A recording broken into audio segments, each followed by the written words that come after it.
The office of the Leader of the Opposition draws its authority and mandate from Article 82A of the Constitution, reinforced by the Administration of Parliament Act and given practical effect through our rules of procedure.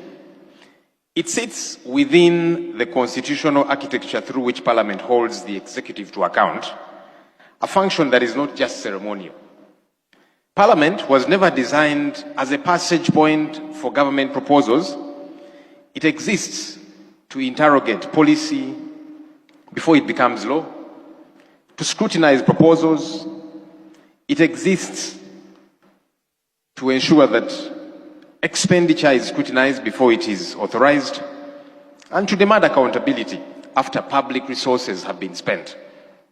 Where scrutiny is treated as obstruction, where disagreement is read as disloyalty, and where alternative ideas are dismissed as inconveniences, Parliament cannot discharge that function.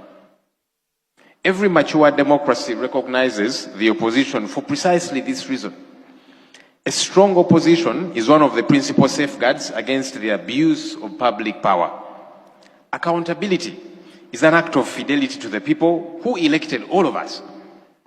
And history will judge whether we proved worthy of that trust.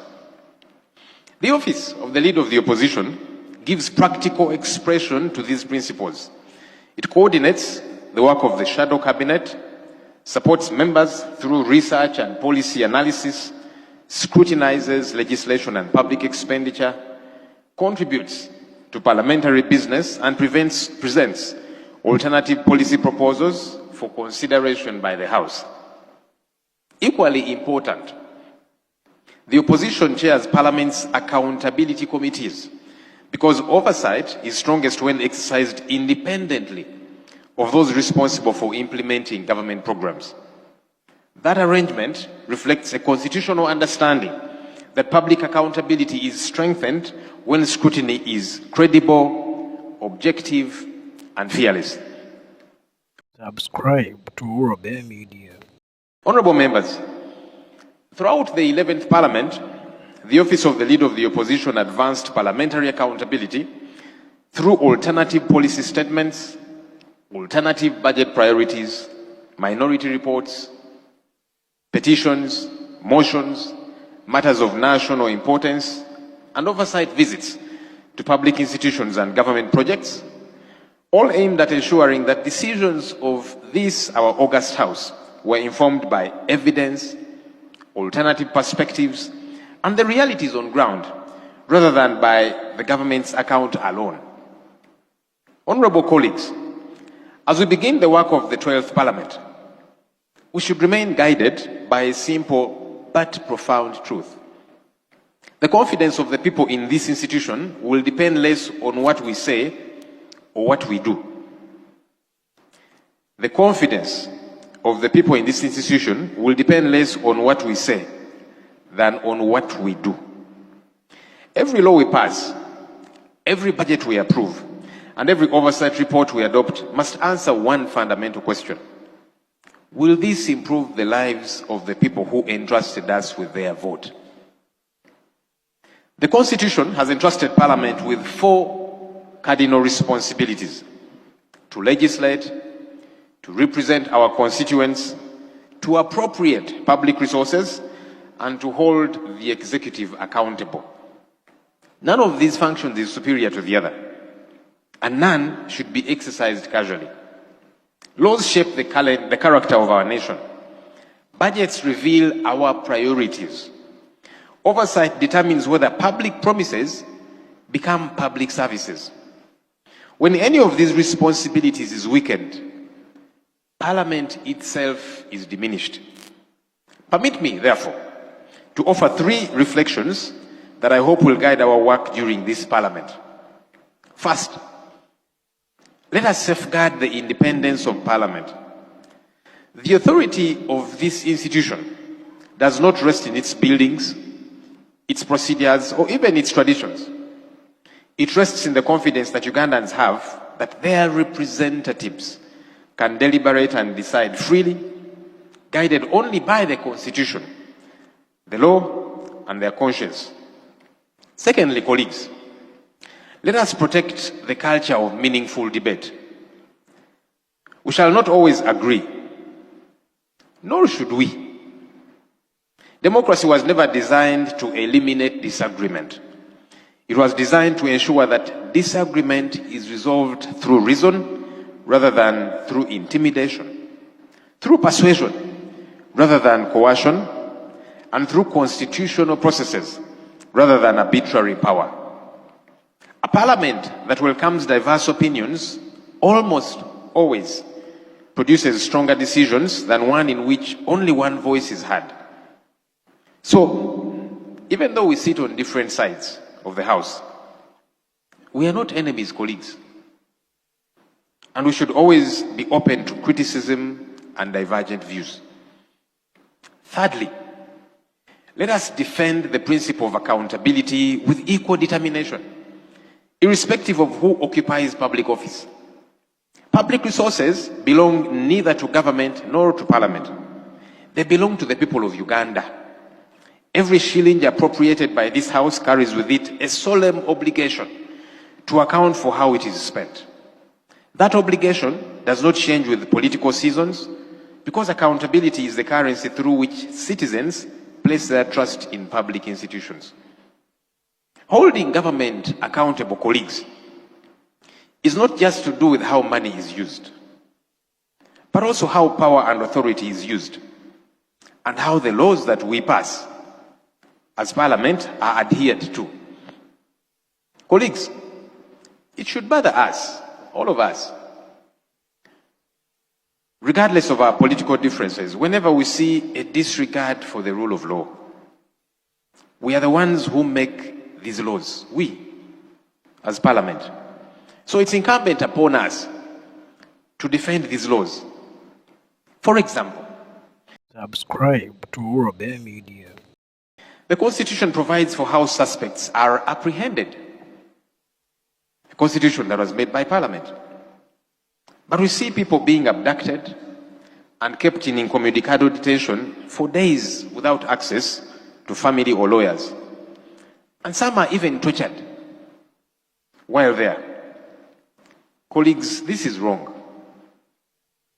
And we, the people's representatives, ought to condemn it and ensure that it doesn't happen.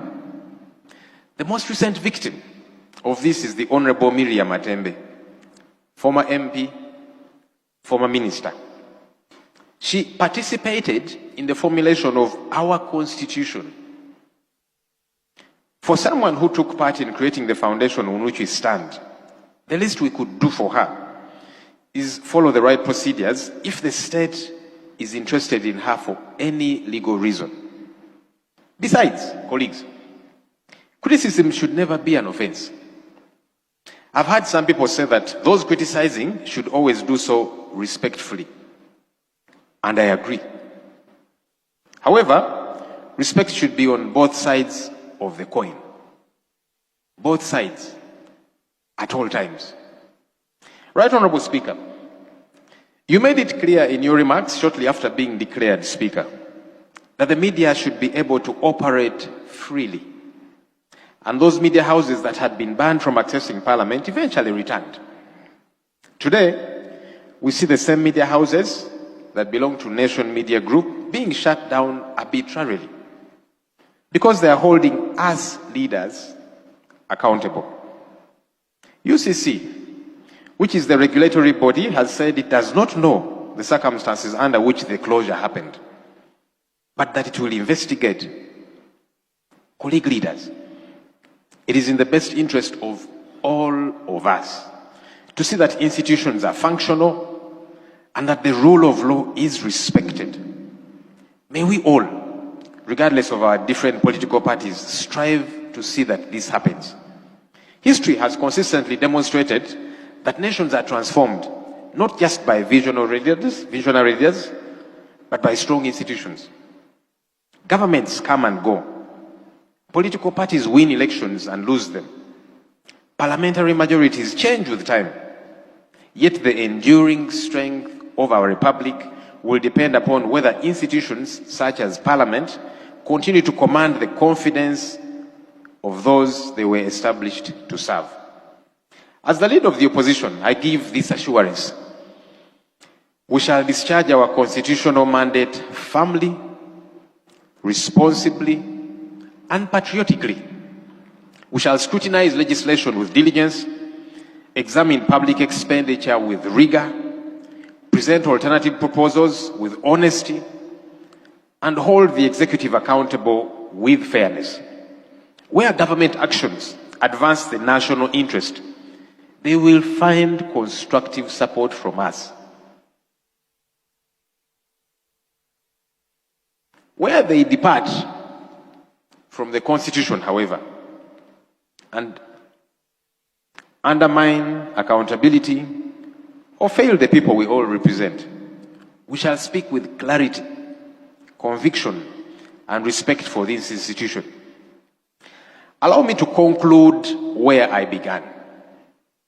We are part of this house at the behest of the people of Uganda. That confidence is not a permanent possession.